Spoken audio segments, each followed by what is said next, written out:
예수를 십자가에 못 박은 후에 그 옷을 제비 뽑아 나누고 거기에 앉아 지키더라. 그 머리 위에 이는 유대인의 왕 예수라 쓴 죄패를 붙였더라. 이때에 예수와 함께 강도들이 십자가에 못 박힌 하나는 우편에 하나는 좌편에 있더라. 지나가는 자들이 자기 머리를 흔들며 예수를 모욕하여 이르되 성전을 헐고 사흘에 짓는 자여, 내가 만일 하나님의 아들이거든 자기를 구원하고 십자가에서 내려오라 하며, 그와 같이 대제사장들도 서기관들과 장로들과 함께 희롱하여 이르되 그가 남은 구원하는 자기는 구원할 수 없도다. 그가 이스라엘의 왕이로다. 지금 십자가에서 내려올지어다. 그리하면 우리가 믿겠노라. 아멘. 우리가 삶을 살아가면서 관계에 있어서 힘든 일이 무엇이 있을까 생각해 보면요, 오해를 받을 때와 또 수치를 느꼈을 때, 또 억울한 일을 책임져야 할 때에 육체적으로나 정신적으로 참 힘듦이 많이 오는 것 같은데요. 그런데 이런 우리의 감정과는 비교할 수 없을 만큼 그 지옥적이고 수치스럽고 또 오해를 받고 억울한 상황에서 그 책임까지 지어야 하는 모든 것이 복합적으로 한 번에 와서 그 모든 것을 한 번에 받아내야 하는 예수님의 모습이 오늘 본문에 나옵니다. 오늘 말씀을 들으면서 상상을 해보시고 그림을 그려보시기 바랍니다. 예수님께서 잡히셨습니다. 재판을 받으신 후에 십자가를 지고 십자가에 못 박으려 준비합니다. 모든 옷을 다 벗기고 홍포를 입혔습니다. 머리에는 가시 면류관을 쓰셨고 그 가시관이 머리를 쪼여옵니다. 온몸에는 채찍과 침으로 모욕을 당했습니다. 그 피 묻은 옷을 다시 벗기고 그 홍포를 다시 벗기고 다시 예수님의 옷을 입혀 걸어가게 합니다. 얼마나 힘드신지 그 한 걸음 한 걸음이 얼마나 쉽지 않으셨습니다. 넘어지고 또 넘어지고 다시 일어나서 걸어가십니다. 시몬이란 구레네 사람을 만나 십자가를 억지로 지게 하시며 또 한 걸음 한 걸음 묵묵히 걸어가십니다. 그리고 해골의 곳이라는 곳에서 그 골고다에 이르게 되죠. 캄캄한 시간, 예수님께서는 모진 고통을 당하시며 한 걸음 한 걸음 걸으시고 그 십자가에 매달리셔서 결국 오전 9시 십자가에 못 박히십니다. 그렇게 나무 십자가에 못 박혀 피와 물과 모든 것을 쏟아내시지요. 묵묵히 그 고통을 참고 계십니다. 그림이 그려지시나요? 십자가에 못 박혀 매달려 힘이 없어 축 늘어진 그 예수님을 바라보면 참 가슴이 답답하고 먹먹하고 하는 게 우리들의 마음인 것 같습니다. 이 십자가의 모습을 바라보면 어떻게 이렇게 잔인할 수 있을까라고 생각을 해봅니다. 늘 이 고난주간 말씀을 묵상할 때에 이 십자가의 고난, 예수님의 또 사랑 묵상할 때에 참 마음이 아파서 어찌할 바 모르고 했습니다. 그런데 오늘 이 성금요일 새벽 설교를 준비하면서 말씀을 묵상하는 가운데에 저의 시선은 이 십자가 예수님 있는 곳에서 그 십자가 밑으로 내려가게 되었습니다. 십자가 아래의 풍경을 생각하게 되고 묵상하게 되었는데요, 이 십자가 아래에서 벌어지고 있는 풍경이 참으로 잔인했습니다. 인간들의 죄성들이 다 드러나고 있었죠. 인간의 전적 타락을 보여주고 있습니다. 어떤 일들이 벌어지고 있을까요? 35절 보시면 그들이 예수를 십자가에 못 박은 후에 그 옷을 제비 뽑아 나누고 있다라고 말씀하십니다. 어찌 인간이 할 수 있습니까? 생각해 보세요. 정말 인간의 그 모습이 참 얼마나 악질입니까? 지금 예수님은 나체로 계십니다. 옷을 다 벗겼기에 나체로 계시고요, 그 나체로 십자가에 못 박혀 피와 물을 흘리고 계시는 그런 상황입니다. 얼마나 수치스러우시겠어요. 모두가 다 쳐다보고 있는 가운데에서 그곳에서 채찍을 맞아 살점은 다 떨어져 나갔고요. 피는 흐르고 있고 숨을 쉴 때마다 찢어지던 고통 속에서 모든 것을 감내하면서 그렇게 매달려 있는데 그 앞에서 이들이 무엇을 한다 합니까? 그 옷을 제비 뽑아 나누고 있다라고 합니다. 벌겨 벗겨진 그 예수님의 옷 누가 가질지 주사위 던지면서 제비 뽑고 있습니다. 아무리 자신들이 예수님과 상관없다라고 생각을 해도, 예수가 정말 죄인이다 생각하는 중이어도, 한 사람이 그렇게 고통 속에서 몸부림을 치고 있는데 그 앞에서, 눈앞에서 끔찍한 수치와 고통을 받고 있는 그 상황인데, 그 발 아래에 있는 상황인데, 어찌 그 앞에서 인간이 그저 자신의 눈앞에서 갖게 될 것들을 생각하면서 욕심내면서 제비 뽑으면서 낄낄거리고 있냐, 이 말입니다. 얼마나 소름 끼치고 악질적이고 잔인한 인간의 모습입니까? 내 이익과 탐욕에 눈이 멀어 타인의 끔찍한 상황은 눈에 들어오지도 않는 상황이죠. 완벽하게 무감각해진 타락한 인간의 모습을 보게 됩니다. 그리고 39절 40절 말씀인데요, 지나가는 자들은 자기 머리를 흔들며 예수를 모욕합니다. 성전을 헐고 사흘에 짓는 자여, 너가 정말 하나님의 아들이면 내려와라. 스스로 구원하고 십자가에서 내려와라. 이 성전을 헐고 사흘에 짓는 자라고 비아냥거리는 겁니다. 왜 이런 말을 했을까요? 예수님께서 성전 정화를 하시죠. 그때 종교자들이 반발을 합니다. 너가 뭔데? 무슨 권위로 이렇게 하느냐? 성전에서 왜 이렇게 하느냐?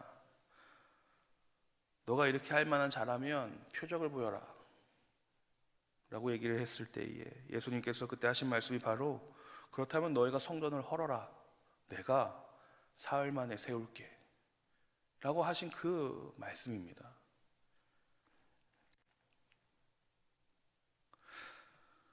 종교 지도자들은 예수님의 그 말씀을 이해하지 못했죠. 하지만 마음에 그 앙심만 품고 있었습니다. 예수님을 십자가에 못 박는 가장 결정적인 죄목으로도 이 부분을 이야기를 합니다. 성전을 더럽혔다는 것인데요, 예수님은 거룩한 성전을 무너뜨리려고 한 죄인이다라는 프레임을 씌운 겁니다. 그리고 나서 백성들까지 선동하여 성전을 헐고 사흘에 짓는 자여 십자가에서 내려와 봐라 라고 조롱하는 것이죠. 예수님을 모욕하고 있습니다. 이 자기의 머리를 흔든다는 것은 그 당시 최고의 모욕하는 모습입니다. 이렇게 고통받고 있는 십자가의 예수님 앞에서 인간의 무지와 포악함, 그리고 거짓의 선동, 질투와 교만의 끝을 보여줍니다. 이어 41장 41절 42절인데요, 그와 같이 대제사장들도 서기관들과 장로들과 또 함께 희롱합니다. 대제사장, 서기관, 장로, 이들이 누구입니까? 당대 최고의 종교 지도자들입니다. 이스라엘의 영적 책임자들이고요. 대제사장은 누구입니까? 이스라엘 백성들이 하나님 앞에 나아갈 수 있게끔 하는 영적 지도자입니다.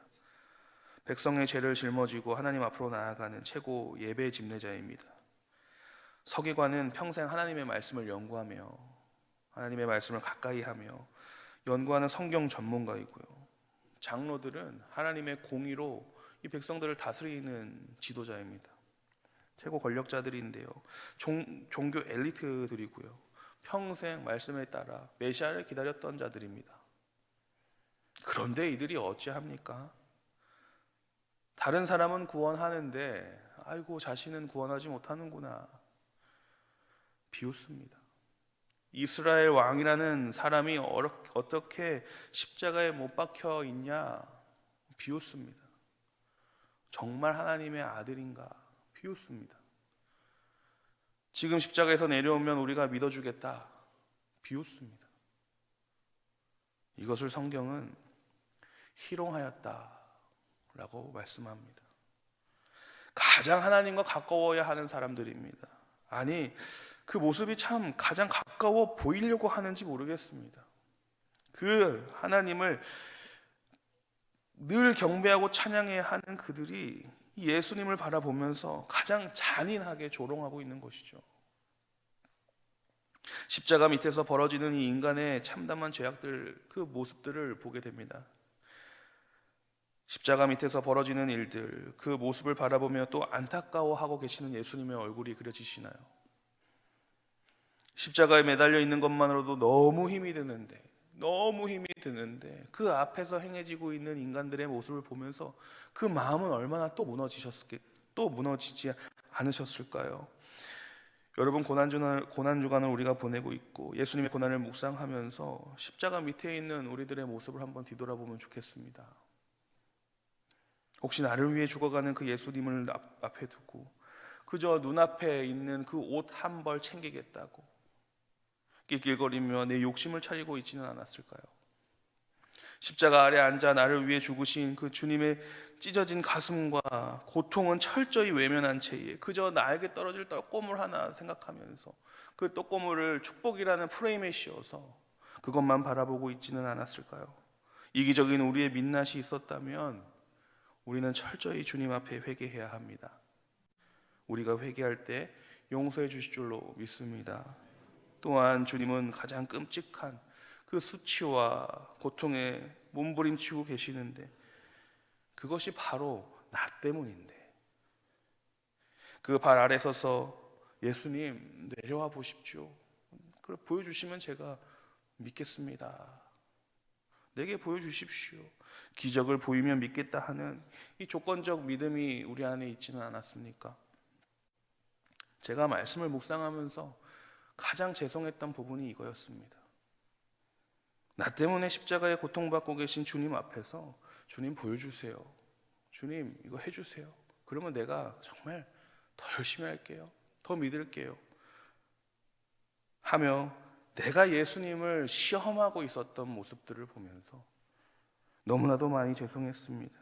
지금 몸소 사랑을 보여주고 계시는데요. 십자가에 못 박히셔서 벌써 보여주셨는데요. 보여주고 계시는데요. 그 앞에서 보여주세요. 기적을 행해주세요 라고 외치는 그 우리들의 모습이 하나님 앞에 얼마나 나약한 모습으로 보입니까? 주님은 그 모습 보면서 또 얼마나 속상하셨겠나요? 이것이야말로 주님을 2번 죽이는 십자가에 2번 매다는 부르막심한 모습이 아닐까 싶습니다. 당장 십자가에 내려오실 능력이 있으심에도 불구하고 오직 나를 살리시려는 그 계획 앞에서 고통당하시는 주님, 그 주님을 바라보며 감사만 넘쳐야 할 텐데 감사하여서 내 마음과 몸이 어찌할 바를 몰라야 할 텐데 어느 순간 불평과 불만과 시기와 질투와 죄를 반복하는 나의 모습이 얼마나 가증스럽습니까? 가슴을 치며 회개해야 합니다. 사랑하는 성도 여러분, 십자가를 바라보며 우리 주님 바라보며 감사가 넘치기를 축복합니다. 감사가 안 되면 회개하시기 바랍니다. 믿음이 없다면 회개하시기 바랍니다. 우리 주님은 우리를 죽기까지 사랑하시는 분임을 진심으로 믿으시기를 축복합니다. 우리 현수막 보이시죠? 현수막에 뭐라고 써 있습니까? 예수 나를 위하여 고난 당하셨네. 여기서요, 예수 고난 당하셨네는 사실입니다. 팩트입니다.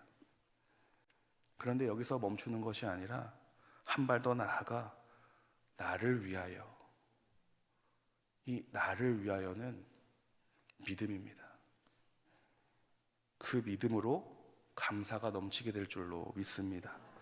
고난주간 성금요일입니다. 십자가에 못 박혀서서 모진 고난 당하시며 우리를 바라보시는 그 주님을 기억하시면서 나의 모습을 한번 뒤돌아보고 또 그 십자가 앞에 서 있는 우리의 모습을 생각해 보며 감사가 넘치는 오늘 하루가 되기를 소망합니다.